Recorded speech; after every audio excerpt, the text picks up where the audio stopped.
I'm Logan Crawford, and right now on Spotlight, we're speaking with an insightful author by the name of Reverend Everton Robinson, and he's written a wonderful book. It is called A Child's Guide to Wisdom. This invaluable guide offers parents 50 key principles designed to instill wisdom and build character in their children. We're delighted to have this very talented author join us here today on Spotlight. We thank the team at Atticus Publishing for helping us put him in the spotlight today. And we ask viewers like you to support authors like him by subscribing to our channel and by purchasing his amazing book.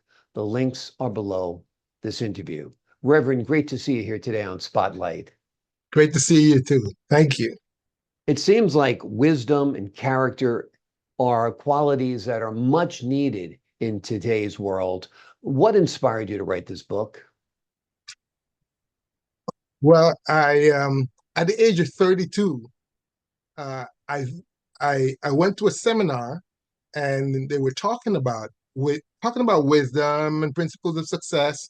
And one of the things that the speaker said was that when she was growing up, her father always uh, taught them different principles and of success, and then graded them periodically.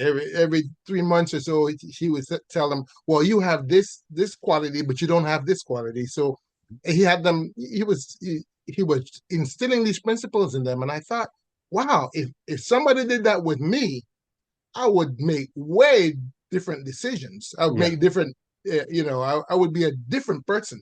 right. So then I learned that anything can be learned through principles.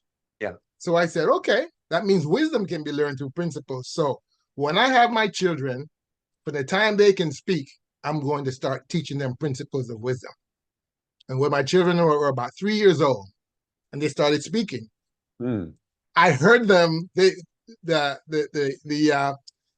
Lion King was the big deal when my Oh, children were yeah. growing up. And when I heard them speaking verbatim every word from the movie, I said, okay, it's time. Yeah. So I started teaching them the principles there. Exactly, exactly.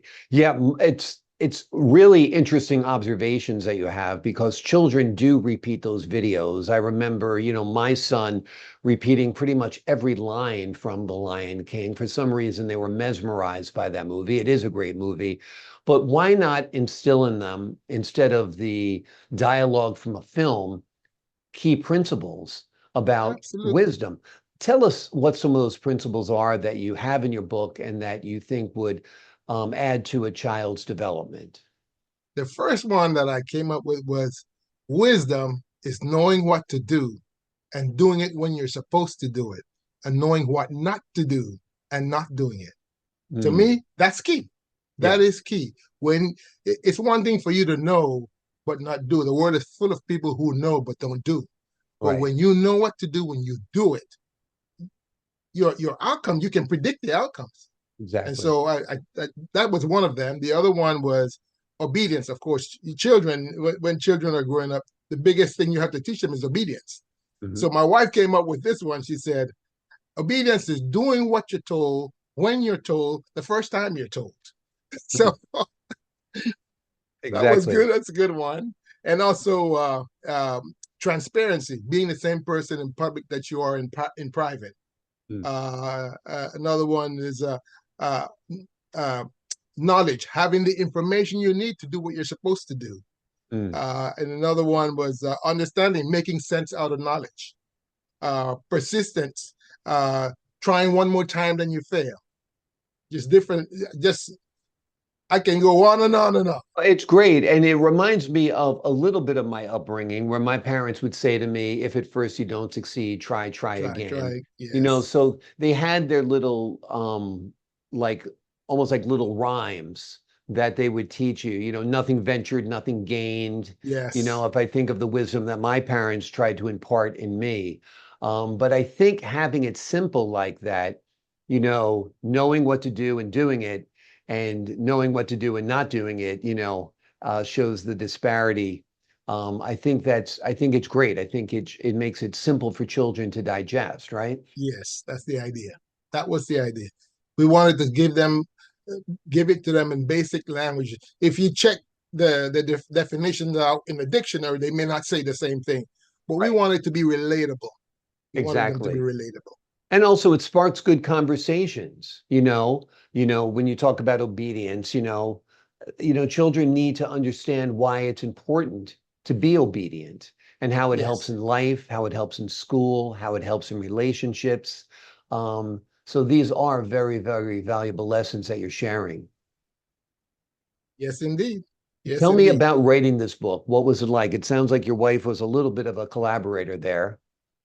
Yes. Well, my wife, the idea to write the book was my wife's. Hmm. I started teaching the children the principles. And she said, well, why don't you write a book? Yeah. And I thought, oh, that's a good idea. I was not the original. I didn't come. I was not the originator with the ideas. I was just the one that does. As she made the suggestion, I said, okay, that's a good idea, and so I would follow through on it. But she Right. said, put it in a book. So I was teaching them only 20 principles. So I put them all down, and then I sent it to the publishing company, and they said, oh, that's not enough. You need to give us 100 pages. So then I had to go. I needed to start digging deeper to come up with more principles. Right. The book was written on my way to and from work. I was taking the train. And so as I was sitting in the train, I was coming up with one principle after the other. And so that's how I did it. Wonderful. Wonderful. Tell us a little bit about your experience in church, rather, leadership, and how it influenced the content and the message of your book. When I grew up in church, hated every minute of it. You know how it is. I call myself a drug baby because they drug me to Sunday school and they drug me to morning worship and That's they drug funny. me. That's funny. But what's good about that, it's like hating school. If you hate school, you'll be an effective teacher. The Yes. kids that thrived in school, are not going to be good teachers because everything came to them easily. They're disciplined. They can stay in place. But to dislike going to church makes you understand what's missing in the service, right? What's missing in the ministry.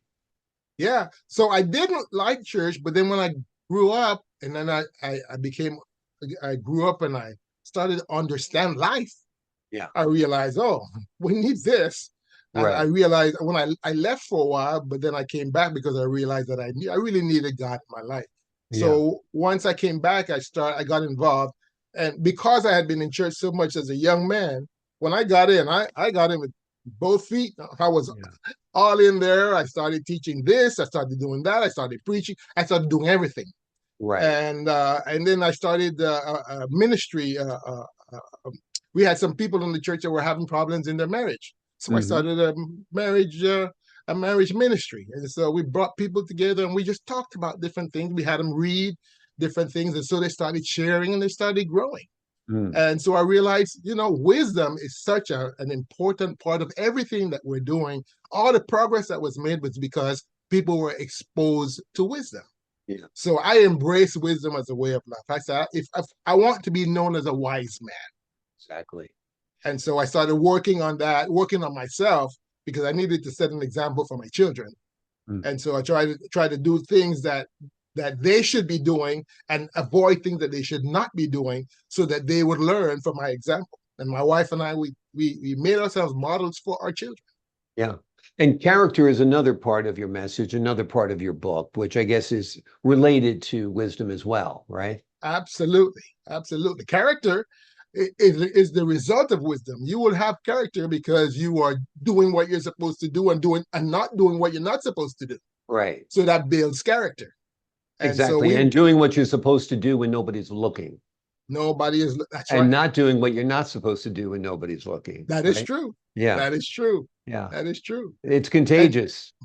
yes, indeed. And the thing about it, the good thing about it is once we started teaching the children these principles, then we could use the principles for correction and Mhm. direction. Right. What? So if they were doing something they weren't supposed to do, we would say, well, what is the principle of so and so? Yeah. And they would say it. And then we say, now, are you doing that? Right. When you do that, you're wise. When you're not doing it, then you're not acting wisely. Exactly. So They grew up believing that they were wise because we told them all the time, you are wise. Yeah. When they would go out with their friends and their friends would get in trouble, before they would go out with their friends, we would say, look, you don't follow anybody. I don't know what your friends' parents have taught them, but we have taught you wisdom.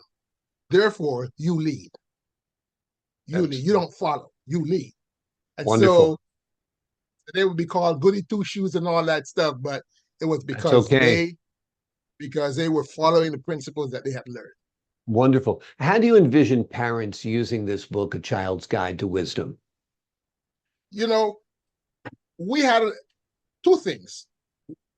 Like the children will demand time and they will demand presence. Mm-hmm. When you're spending time with them, if you're not present, if you're on the phone, if you're doing this, they will act up because they want your undivided attention. My decision was, okay, since you want my undivided attention, I will give it to you. But in the process, I'm going to give you these principles. So it was the bonding time. We want to spend time together anyway. So we bonded together, and I would quote the print, have them, I would call and they would repeat. We would call and repeat. And it was a tradition. So they remember to this day the times that we spent together just bonding and sharing principles. Right. Wonderful. So, yes. You know, in the Bible, they told the fathers, teach these laws to your children. When you're walking down the street, teach them. When you come home, teach them. Everywhere you go, you teach them. So whenever we were together, if I was with the children, we were doing principles. So Wonderful. we made it a game and it was fun for them. Wonderful. Great advice. Great book. Invaluable for parents, no doubt. It is called A Child's Guide to Wisdom. It offers parents 50 key principles designed to instill wisdom and build character in their children.